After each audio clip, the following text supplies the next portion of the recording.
Hello, everyone, and welcome to our webinar, Using Relationship Intelligence to Drive M&A. My name is Kara Prozac. I'm the Corporate Communications Manager at Affinity, and I will be the moderator for today's webinar. I'm joined by Ray Zhou, co-founder and co-CEO of Affinity, as well as Kelemen Papp, Managing Director and Partner at Alantra. Some quick housekeeping. A link to a recording of today's webinar will be available to you later today via email. If you have any questions during the webinar, please feel free to drop them in the Q&A box on your navigation, and we'll try to answer them at the end of this webinar. If we are unable to get to your question today, we will reach out through email. Before we get started, I'd like to have the opportunity for Ray and Kelemen to give brief introductions about themselves and the companies that they're with. Ray, I will pass it over to you first. Super, thanks, Kara, and Kelemen, great to have you. Yeah, thanks so much for doing this. Yeah, so I guess a quick intro to Affinity. Affinity is a next-gen CRM. We're sort of the relationship intelligence platform for deal makers in the financial services world. So we build software that powers, I think at this point, more than 2,000 institutions, from investment banks to private equity firms in more than 70 countries now. And what we do is we help deal makers find, close, and manage their most important deals with relationship intelligence. I guess a bit of context, I started Affinity to advance really what we call the relationship-driven economy. So basically our thesis as a company is the biggest and most important industries and economies in the world, they're pretty much driven by relationships, right? It's a super competitive world. And I think 7 years ago when we founded the company, we basically saw that what distinguishes the winners from the losers, both at the individual partner or MD level and at the firm-wide level, it's all relationships. It's a people business. It's all about, who do you know and how effective are you at maximizing understanding and capitalizing on your network. That's the most important asset that everyone owns. And so basically we founded Affinity because we realized there's this really major paradigm shift that was about to happen kind of at the intersection of AI and data science and all of this existing relationship data that everyone already owns, but no one realizes they own, locked away in emails and calendars and public data about people and companies and firms and transactions. Yeah, we basically tap into all this otherwise wasted data. We stitch it together to generate really powerful insights. And that's what powers this next-gen CRM platform that we've built. Great, thanks, Ray. And then I'm going to pass it over to Kelemen as well, just for a brief introduction. Yes, thank you. So Kelemen Papp, I'm a partner and managing director at Alantra. Alantra is a global mid-market focused investment bank. We've got about 600 professionals in roughly 25 offices worldwide. The company is headquartered in Spain, and it trades on the Madrid Stock Exchange today. It's a generalist firm, but I co-lead our tech practice here at Alantra. We've got in the US about 25 professionals on the tech team, and an additional 10 to 15 in various markets in Europe. I'm based out of San Francisco, but we also have offices in New York and Boston as well. Thank you. Yes, we have some really great information that we're about to run through. And thank you, Ray and Kelemen, for joining today. Before we do jump into the nitty-gritty of the data, I'd like to introduce the report that this webinar is based on. So on April 28th, Affinity released the M&A edition of its Relationship Intelligence Benchmark report series. This report examined over 300 M&A transaction deals between 2019 and 2021. Taking a look at the top 100 deals from each year. Using Affinity data, we dissected these deals to extract any regional, industry, and other relevant trends that we could find.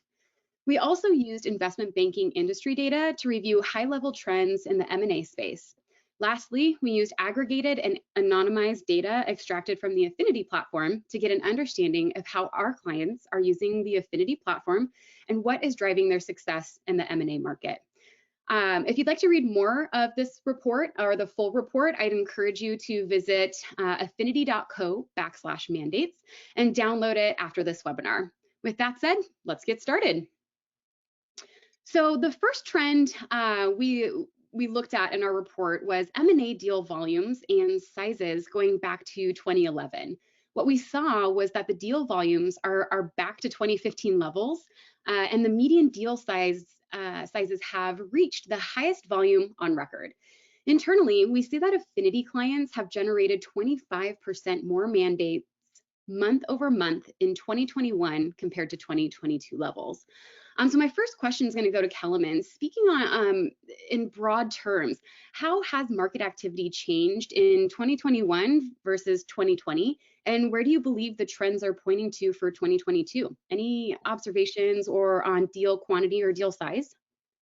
Yes, I would say 2021 was certainly a bit of an anomaly. I think you have to recognize the fact that COVID hit in 2020, and that in essence shut down our market for roughly a quarter. And so when the pandemic first hit, I think deal activity came to virtually a screeching halt.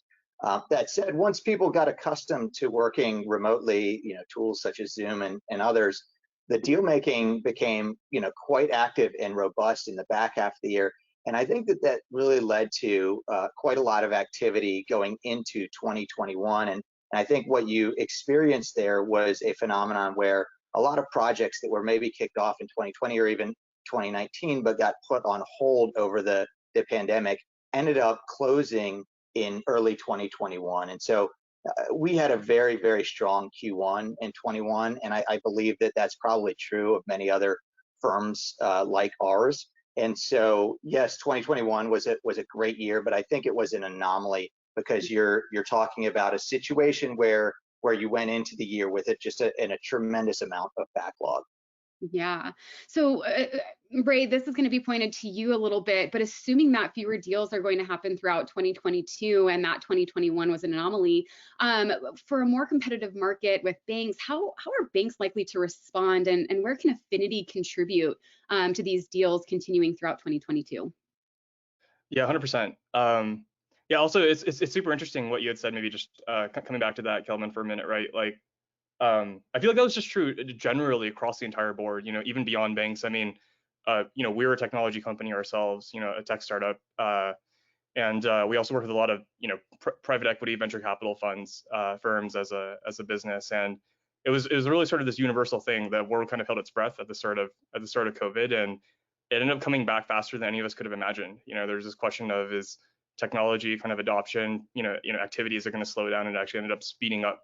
And that kind of is emblematic, I think, of this new world that we live in. But yeah, going back to your point, Kara, I think it is going to be a lot more difficult. And maybe we'll talk a little bit more about this, like what is 2022 going to look like? Our thoughts there. I think it'll be really interesting to win. I don't think it's going to intrinsically change, I guess, like what makes a bank successful, right? Or what makes a bank successful among its competitors. Like I don't believe there's some profound pivot the world has to make. This has always been a relationship business. And there's where we've seen a lot of the industry's rapid adoption of relationship intelligence. I think that's where Affinity can really help.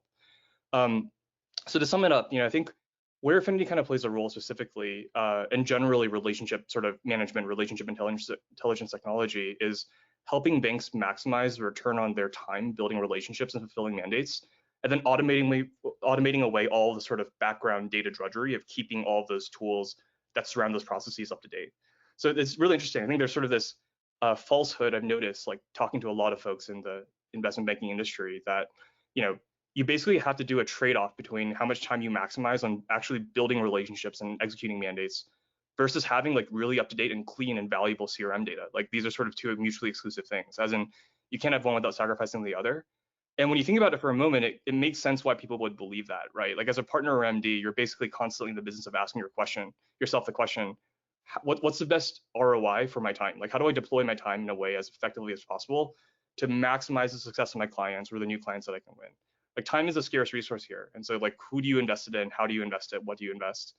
And when you break down all the activities that you could do, essentially, you map out and stack rank like all those highest ROI generating activities, basically realize that, all of the highest ROI ways to maximize time is it's about building, more relationships and executing mandates.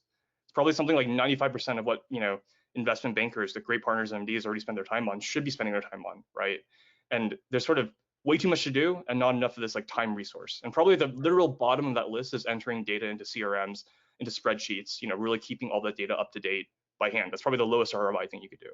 And so I think this is where Affinity helps. It's this increasing pressure, right? Like because we tap into all this data exhaust, from emails, calendars, public integrations, data partners, we can really automate away all of the data drudgery for the partner or the MD. So they unapologetically focus all their time on building relationships, not on data entry.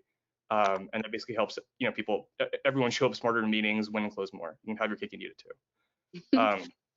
So yeah, Yeah. you already know this is this is the question that we're really obsessed with, and we think we've done a great job solving. But yeah. Yeah, you can hear the passion in the voice, believe me, Ray. But I appreciate both your responses. And I think we'll touch on this data a little bit later on when it comes to like the volume that we're seeing on activity and exactly what that correlates to trends. But I'm going to pivot a little bit and talk more about regional of what we're seeing on a global scale for M&As. So looking at M&A deals, activity by region, and what we saw as a global increase in M&A activity, with the minimum year-over-year increase from 2020 to 2021 was 28%. And we also saw that Europe was a staggering 37.4% increase year-over-year, resulting in the European market just slightly beating out the US market for global M&A activity, which is quite interesting, especially with everything that's going on, pandemic, pre and post. So Ray, I want to turn to you. What are your observations on M&A and economic activity regionally after seeing these numbers from our data? Yeah, I'm honestly more curious Kelemen's observations on this, but I guess a couple of things. Yeah, I mean, for reasons that we just covered, I think we saw a considerable increase in activity in 2021. Unsurprisingly, it's some of the highest in history, just correlated with the insane amount of money that has flowed into private capital and generally market valuations like last year. That's true across the board, right? And across all regions, and we're really seeing that. I think the other thing maybe that's interesting is the world's just become so globalized, like, and kind of COVID was one of these grand forces that drove a lot of that. But at least when you look at where are companies, and this might be a little bit more pigeonholed to tech in particular itself, but where are technology companies like being founded? Where are you seeing these great businesses being built? It used to be that it was really sort of clustered around a certain set of small geographies, but just given how much of a globalizing effect modern tools, modern infrastructure has had just across the board, you've seen all these great businesses being built globally across the world. So it doesn't surprise me, I guess, that we've seen, combined with generally what happened in 2021, that there's been this much greater distribution of activity, M&A activity, fundraising activity, IPOs that have happened across the board and across the world. I think it's going to increasingly be the case that we see more of that diversification. Now, granted, I think we're also going to see a reversal of the activity itself, like in terms of pure volume in 2022, but maybe we'll talk about that later. Yeah, Kelemen, same question to you. I'm curious what your take is on Europe's activity and outpacing the US. And I mean, do you think this is also a trend that we'll see moving forward? Is it an anomaly like 2021? No, this is, look, this is fascinating data. And so I've been focused on transacting in Europe for a long time. Before I joined Alantra, I was at a firm called Moreland Partners, and we did quite a lot of transatlantic M&A, tech M&A while I was there. I think, the thesis, and, this sort of going back to when I joined there in 2011, was that there are quality assets that are very hard for, private equity investors in particular to surface, pan-European, on a pan-European basis. And so, we had that thesis, and what we would do is we had a team in London, and we would try to identify assets that may not have raised venture capital or just have been elevated in the market to a level that they were hitting folks' radar. And I think what you saw in the U.S. is look, there has been a tremendous amount of private capital being raised in the wake of Sarbanes-Oxley, as a lot of the growth has been fueled with these technology companies in the private markets instead of in the public markets. And what we've seen in the U.S. markets is and you're seeing it, of course, in Europe as well now, but quite a bit of of price inflation. And so I think there are a number of large tech-focused private equity funds that are increasingly looking to Europe to find better value. And I don't know the specifics. I mean, it'd be really fascinating to look at this, but the number of private equity, US-based private equity funds that have opened an office in London or in Paris or in Germany, I suspect that it's a large number. And part of that is a flight to quality, trying to find those attractive assets where they don't have to, on an entry multiple, pay 8, 10, 20 times revenue to get into some of these good companies. And so my observation from this is that you're starting to see some of that, the fruits of that labor and that coming to bear in the market. And I suspect, moreover, that as you look down the road, 15 years from now, I mean, you made the observation, Ray. I think that these companies now are being founded in different. I mean, it used to be the case that you had to come to the Valley to start a tech company, and then it was like, okay, the Valley or New York, and it ended up being very limited. But now with Zoom, you have rural parts of America, and you certainly have lots of different markets, in Europe where tech companies are at least being founded, and the team can be globally based with the tools that we have available today. So, I would look for this trend to only continue over the next 5 to 10 years and beyond.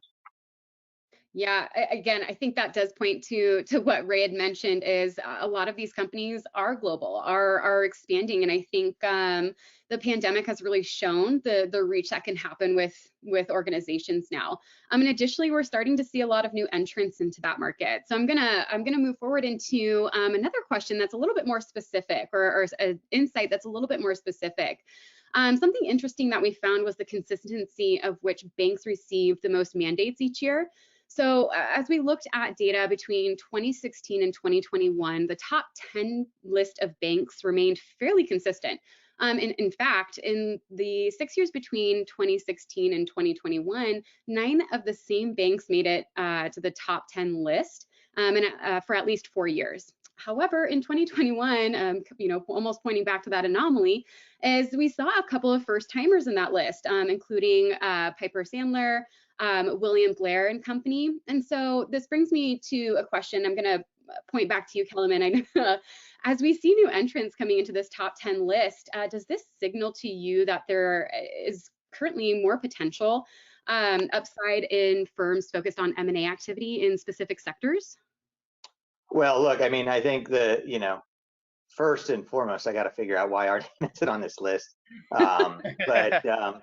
But no, I do think that one of the things that I think is worth pointing out here is, look, every couple of decades, there's a wave of consolidation that happens in our industry, and I think you're seeing some of that happening certainly today, right? So Houlihan Lokey acquired GCA.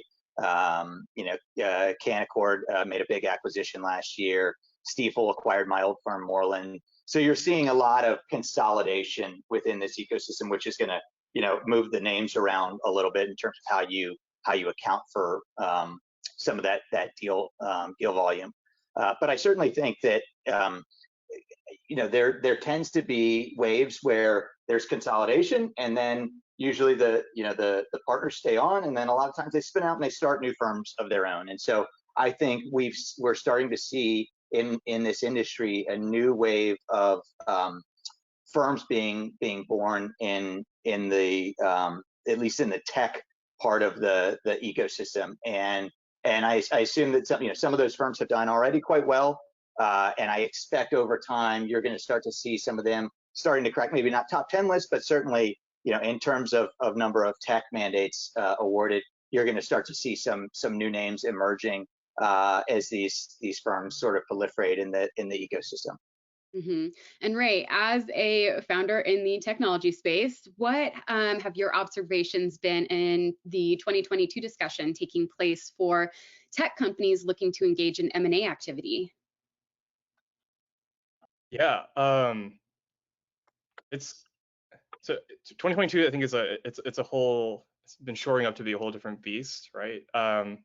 It's a tough time. I mean, it feels like everyone already knows this. It feels like every week that passes, like, the question of market volatility and the prospects of a potential downturn or challenges up ahead. They're just looking worse, and I would expect M&A activity to take hit as well, right? Like from my network, my conversations with other founders and the technology world, I think this is it's been true both on the buyer and the seller side, especially given to Kelemen's point earlier, like we just came off of such an exuberant time Like, M&A, I think today it's probably a lot, less of a central focus, or a lot less desirable, if you're looking to, on one hand, sell your company, just given the valuations that, you're likely to fetch. I mean, last year, and Kelemen, you mentioned this, like, there's just sky high valuations. There's a multiple of all these different variables, revenue, et cetera. And if you're a buyer, you're probably not, spending as much of your mental cycles thinking about your, how you're going to go on a buying spree, as opposed to like your core business and just doubling down, buttoning the hatches, right? Ensuring you're going to be able to weather whatever storm is ahead of us. I think we've already seen in 2022, like, venture capital, private equity valuations take a real hit. I think that's going to have a very similar effect in M&A. Now, on the flip side, I guess for a very certain subset of company, not just tech companies, but companies as a whole, like, there are going to be some companies that have been super disciplined about their cash, their burn, and I suspect that's not going to be anywhere close to the majority of companies. But for those companies that have been ultra disciplined, have been kind of waiting, like, there's an opportunity now. And not to say that tech companies have become cheap at all. I don't think they have. I think the previous times are extraordinary. Maybe they're insane, and now they become a little bit more normal insane when you kind of reflect on history. But it's now the best time to buy in quite some time compared to the past several years. And so, it's just that the number of companies positioned to focus on making acquisitions at the moment are probably much fewer. And so I would expect for the M&A activity that does happen in 2022 or going into 2022, it's going to be more competitive. Going to be more of a fight over a smaller number of deals that are happening. Yeah, it almost feels like we got to take things day by day to see how market, economy, everything flows, and determining exactly what happens in this market. So I'm going to continue on and dive a little bit more into Affinity data platform and some insights that we saw there. So as we were taking a look at Affinity platform data, we saw that the number of potential buyers for a given mandate doubled. Actually over doubled from 2019 to 2021.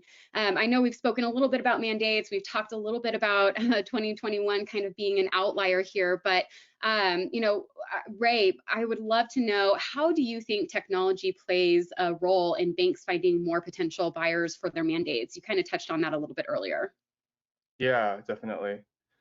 So it's a new world. It's a new world we're living in, right? I mean, I think that the general trend is the world has just become, so much more distributed. There's, been and increasingly remote over time. And I think two macro trends that have really happened. I say this in a very broad way, and Affinity is, I think, one example of this. But we just have access to so much more data, so much more automation. Like, the world just becomes so much more digital. And all those things are kind of tied together. Like, the automation and the data are made possible because we're going from this like analog way of doing things to a much more digital reality. And so I think at the broadest level, where technology is going to play a role is basically unlocking the power of all this data and automation to help banks like do more at scale that they just weren't able to do in the past. And it's a multi-pronged thing. Like, on one hand, this is about volume. When I say volume, I mean, if you're looking to find potential buyers for your mandate, or the client that you're working with, that on one hand means like the volume and scale of being able to reach out to so many more people at once around the globe, right? With the advent of tools like LinkedIn and ZoomInfo and PitchBook and this like very modern technology stack that powers a great bank. But I'd also say it's like, volume alone isn't enough. It's also about quality. It's about, specifically like quality connections, quality relationships. I think I mentioned this earlier, but that really is a singular, most critical asset. And that's where Affinity comes in. So Affinity kind of plays its role in terms of helping people capitalize on sort of the data and automation waves as it pertains to building more quality relationships and connections and leveraging their network, their most valuable asset, in a more effective way. Yeah, and Kelemen, just curious if you're, after hearing Ray talk about the importance of data automation and, picking up speed when it comes to these types of items, as we saw the doubled number for potential buyers for mandates, do you see this as, a continued trend moving forward? Yeah, absolutely. I mean, we are a big believer. In fact, a different part of our business, we've got a sort of a real estate division in Spain. We actually bought a data and AI company to help serve our bankers over there. So we're a very strong believer in the power of data here at Alantra. Candidly, I didn't, when you guys previewed this data set with me, I wasn't sure, really what to make of it. I've had a little bit of time to reflect and think on it. I mean, the one observation that I'll bring to the table is, as a banker, I've been pretty amazed over the past year and a half or so, how much inbound I'm getting from, primarily from private equity. So, both from funds, but also fundless sponsors. I mean, I probably get on average 1.5 to 2 emails a week from sponsors I've never heard of, reaching out to introduce themselves to see if we have deal flow that we can show to them. So, there's just so much money, as we've discussed already in this webinar, floating around those private capital markets, looking to be put to work, that I think that may be part of what's driving the increase in the number of buyers approached in the mandate. So probably not just strategics, but a lot of this has to do with the sources of private capital available on the market today. Yeah, what's interesting actually about that, Kelemen, is the way that we see that reflected. Speaking of, your inbound and the inbound that you guys see, is it's within our customer base as well, right? Like, the financial services sector that Affinity serves. If you asked me like 5 years ago, like, could you have imagined the diversity and proliferation of the types of institutions that are entering like private capital? I would have never been able to guess. And I think that's generally something that's happened. I think beyond just traditional private equity, it's like you see all these very non-traditional players that have come in, whether it's pension funds or sovereign wealth funds getting directly into private capital and investing in private businesses. It's definitely been a really a very real trend that we've seen across the board. So that resonates a lot with me as well. Yeah, and in addition to that, I think you've seen a lot of scope creep, right? I mean, you see, what historically were, sort of EBITDA driven, private equity funds that all now have, a growth arm or even a venture arm that are doing quite early stage investments as they expand their mandates. 100%. Yeah, that's pretty insightful. And I think our next point kind of speaks to, as overall, as well as what you're talking about, as new players come into the market, there's this demand. As we were taking a look at our data, we also saw that there was a staggering decrease in the time it took for mandates to close. So it went from an average of 150 days in 2022 to only 55 days in 2021. And like overall, that's a 63% acceleration in time to close. So Ray, as we were just talking about that, like, how do you expect these higher levels, or how do you expect higher levels of economic uncertainty to play out in the M&A market after seeing these type of acceleration points? Yeah. I think to what we were talking about earlier, I think we are going to see, at least from this point onward, I do think it's fair to say that 2021 was exceptional of a year. Essentially, I think it. Some of these trends that we're seeing in terms of like the acceleration probably are going to go the other way. I think it's gonna take a hit in terms of how things pan out in the M&A market. Yeah, but I mean, it's really kind of in the context of so much is changing so quickly, right? Like 2022 is already showing up to be such a different year than 2021 was. So. Yeah, absolutely. And Kelemen, I'm curious, after seeing these types of data points, what do you think led to such a rapid level of activity in 2021 to accelerate that time to close? I really think it was a perfect storm. I mean, you had still the pandemic hangover, if you will, of people, just the reality of people being available, almost 24/7 by virtue of the fact that they were working, out of their home. They weren't taking vacation, so there was just a lot of activity that was happening, and what normal deal cycles, right? I mean, usually you would try and go, do the first meeting in person and do a lot of the due diligence in person. Well, when you don't need to coordinate flights and time zones and all the rest of that, you can be extremely efficient in getting to to the brass tacks much more quickly. I think on top of that, you have to think also about things like potential tax implications, right? So you had sellers that were very eager to sell in, in many, not just the U.S., but many other countries as well, because of potential, tax changes in 22 that could negatively impact them.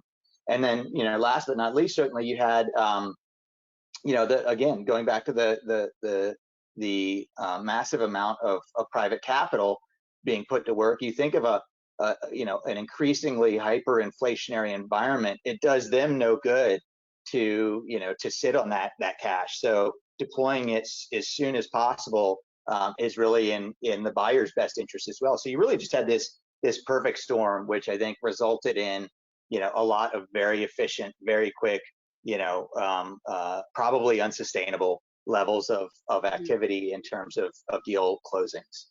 Yeah, I do want to talk a little bit more about buyers and mandates. So I'm going to dive into the next trend that we happen to see. We saw an impressive trend in potential buyers per mandate going up, and the time needed for a mandate to close going down. As we plotted these trends against one another, sure enough, we saw a strong correlation between having more potential buyers for a mandate and the mandate closing quickly. So Kelemen, kind of pointing back to your thought here of the perfect storm, based on your experience, does it typically follow that mandates with more buyer activity tends to lead to a closer fast time? Or I'm sorry. I would, yeah. So what I would say is certainly more buyers can mean it can mean a faster or slower process, right? Because it depends on how inclusive you want to be of everybody's timeline. I think that what I think probably drove this more than the number of buyers was the composition of buyers being more heavily skewed towards financial sponsor buyers. I think that most bankers, I think, would probably tend to agree that the sponsor community is much more adept at responding to a formalized process, timelines, bid letters, etc. And so I think that the more sponsors you have engaged, the more aggressively you as an advisor can push a timeline on folks. And so I would say that it probably has less to do with the specific number of buyers that are included in the process and more the profile. I would say the more sponsor oriented a process is, generally speaking, the more efficient it's going to be. Okay. And Ray, we touched on this previously, but looking at the trends together, what could be driving the increased buyer activity for mandates being tracked in Affinity? Is it mainly economic, or do you think there's a technology component as well? Yeah, I think both. And I think there's a third thing that you just can't ignore here as well, which is related to both, which is this COVID thing has honestly had a really big impact on all this, right? Like, just given how crazy 2021 was for both the private and public sides. On one hand, valuations skyrocket, amount of capital, in the system skyrockets, activity skyrockets. There's more money than ever before. Like, obviously, all of that played a really critical role. On the technology side, Kelemen already touched on this a little bit, which is, being remote basically is this like substantial accelerant altogether, right? Everyone's using Zoom. We're able to basically get things done faster. It takes out a lot of the, I would say, like, it cuts out a lot of the corrupt in the system. It makes it a lot more efficient. And so I think that was a really major underlying force for how this ended up panning out. Actually, one thing I was curious about your thoughts on, Kelemen. I think, speaking of the Zoom thing, you think that's here to stay? Like, we've got a lot of companies now that are kind of going back to the office and everything. Actually, maybe. So, do you think kind of the a lot of these like remote trends that happen, speaking of 2022 moving forward, are going to continue happening? And personally, do you like that, or is it not really your cup of tea? Well, I think that certainly what the experience of moving to virtual meetings is here to stay. Right now, are we gonna retain a level of virtual meetings that we're having today or in the heart of the pandemic? I don't think so. I think there is going to be some reversion to the mean, but I think that mean has been dramatically shifted from where it was pre-pandemic. I mean, the percentage of Zoom meetings in pre-pandemic times, it was probably sub 5% of all meetings, at least in my business. I would say that that's going to be much closer to probably 50 or even more percentage of meetings. I think that people are, if it's a question of, hey, do I need to get on a plane for this 1 hour meeting? I could probably just skip it. So there's going to be, I think, a lot of just deferring to Zoom for quick hits. That said, I do think that people, I've noticed over just the past quarter or so, people wanting to do a lot more in person, trying to figure out ways to get together and press the flesh a bit more. And so I do think that we're going to see, it's going to fall somewhere in the middle. It's not going to be what it was over the pandemic, but it's also not going to revert to pre-pandemic levels. And I think that it will skew, closer to what it was during the pandemic, where Zoom is pretty heavily utilized, although not exclusively, certainly going forward. Yeah, it's funny to think that the thing that used to be the norm, which is going the extra mile to fly out and meet someone, one could say that going into the post-pandemic world, that's actually the strategic thing that you can do, right? It's the thing that differentiates you potentially. I agree. Yeah, I think particularly in our business, I think that investors, when they want to, what I've noticed, even since the, I don't want to say the end of the pandemic because we're still in it, but since travel has resumed, when investors really want to differentiate themselves, I see them saying, hey, when can we come meet you? When can we get on a plane? We want to, that's a way of showing you want to win the deal. And it can be now differentiating when a lot of people are saying, let's just do a Zoom. Yeah, 100%. It's funny because I think it'd be funny to actually do this, interesting to do this, the same report, maybe a year from now or something, because all of the potential causal factors, right, like we're in favor, I guess, of, pushing for this like trend, more buyers, faster close, including the economic situation, including the Zoom situation, including and everything. Maybe in a year from now, the economic situation looks quite different, right? But we're still doing a bunch of stuff over. It would be interesting to see those things decoupled and see if this trend ends up changing at all. So yeah, I agree. It'd be really fascinating to revisit some of this data.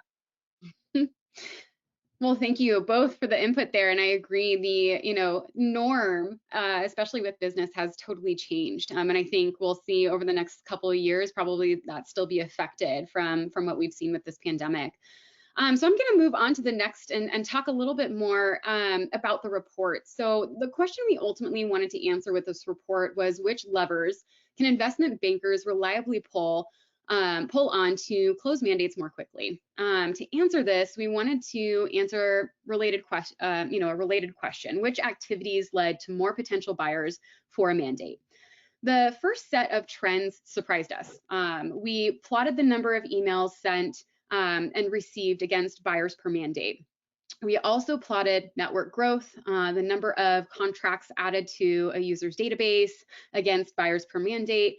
Both of these trends on their own saw slightly negative correlations to buyers per mandate, meaning that emails and network growth on their own can actually lead to fewer buyers per mandate. So Ray, I kind of want to point this question to you. Given your experience in watching trends in this space and with the Affinity platform, does this surprise you?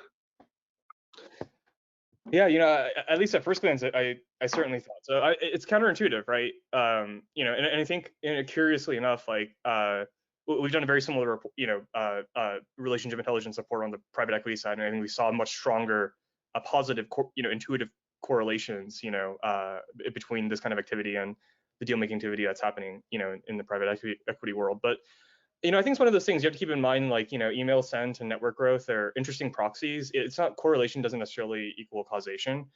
On the flip side, I was actually thinking about this. What it could mean is that, like, because this is, really judging emails sent.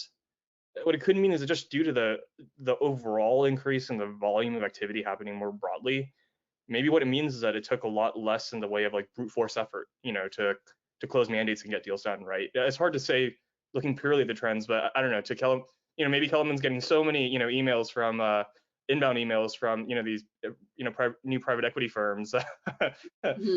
that are looking to sell businesses or buy businesses, whatever it might be, that yeah, that meant there was a less of a pressing need to, to be as active on the, email side or the network growth side. But anyway, a lot of different ways that you can kind of dissect it, but I think it's certainly counterintuitive. It's pretty interesting. Yeah. And as we kept researching, we found two activities with very strong positive correlations for buyers per mandate. Introductions are an affinity relationship intelligence metric that took a look at only the contracts added to a user's database who were warmly introduced. Meetings are measuring calendar activity.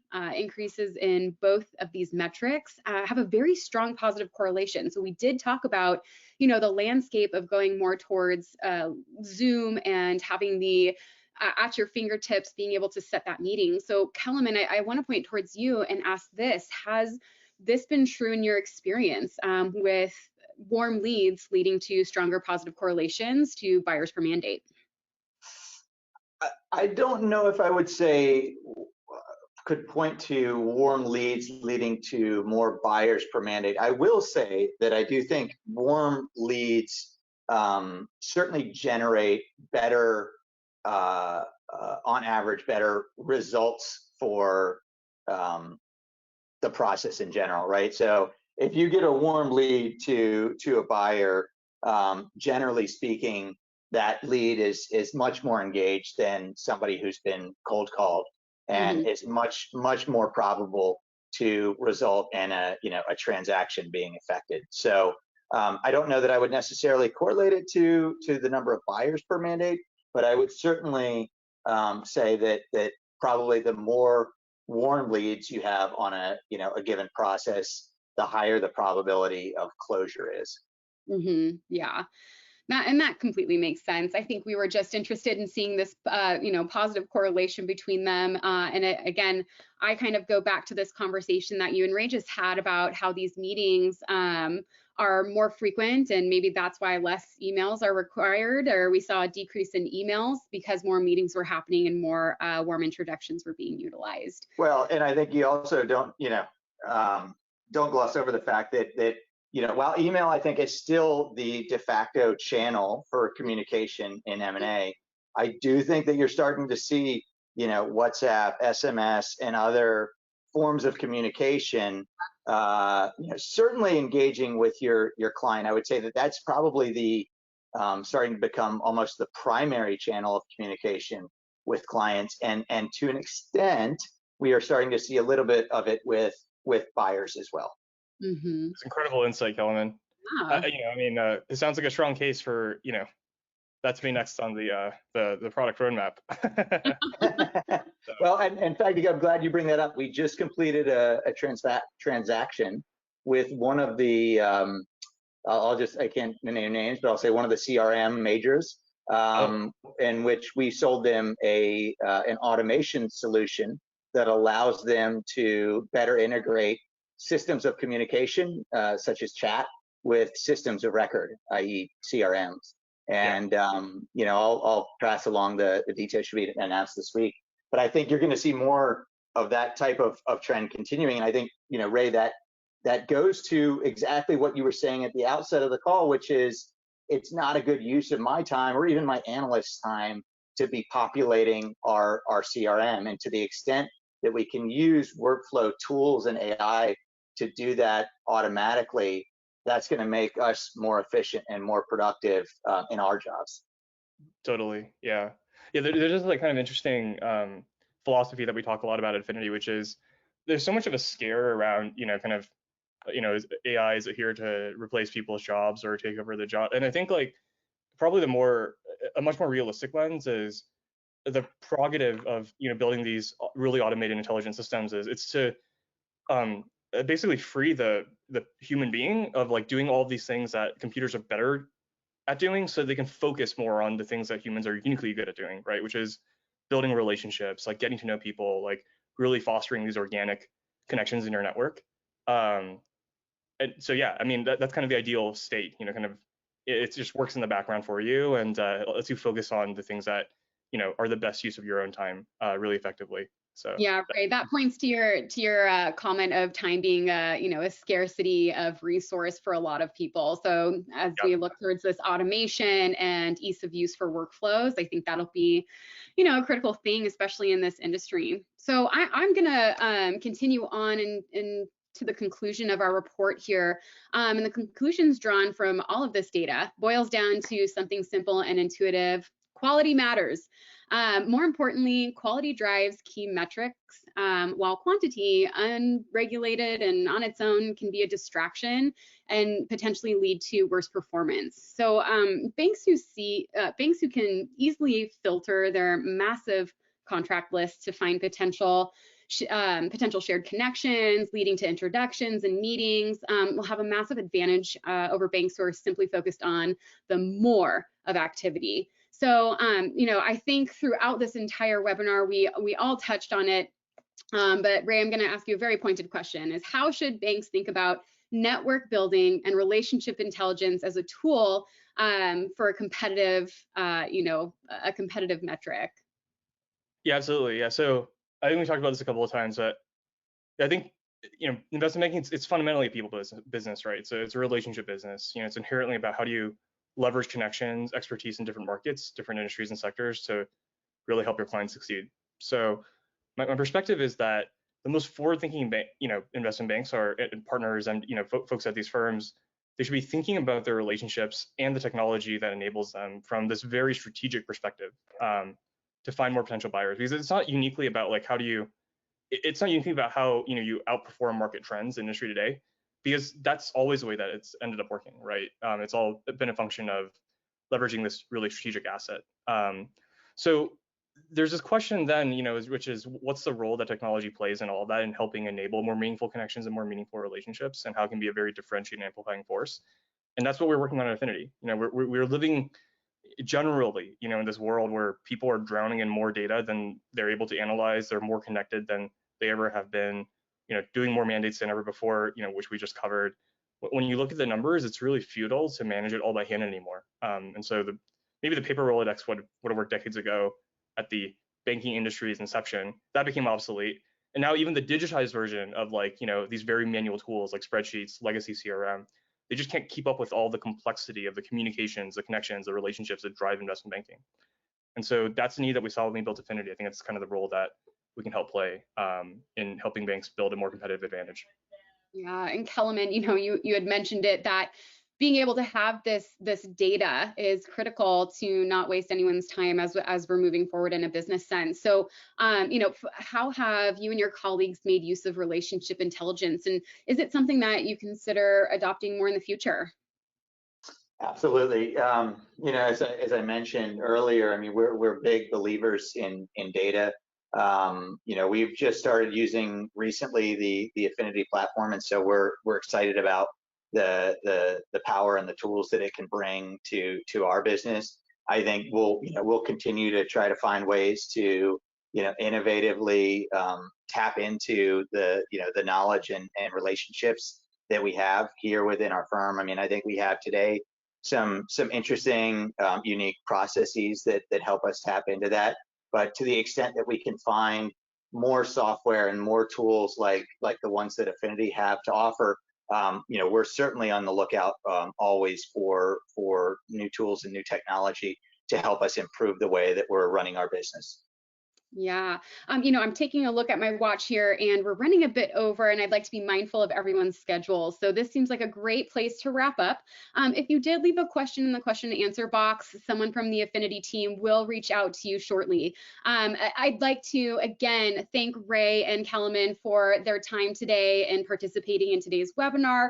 I think some really great insights were shared and experiences as well. If you're interested in reading more about the findings discussed in today's webinar, I'd encourage you to visit affinity.co/mandates and download the full report.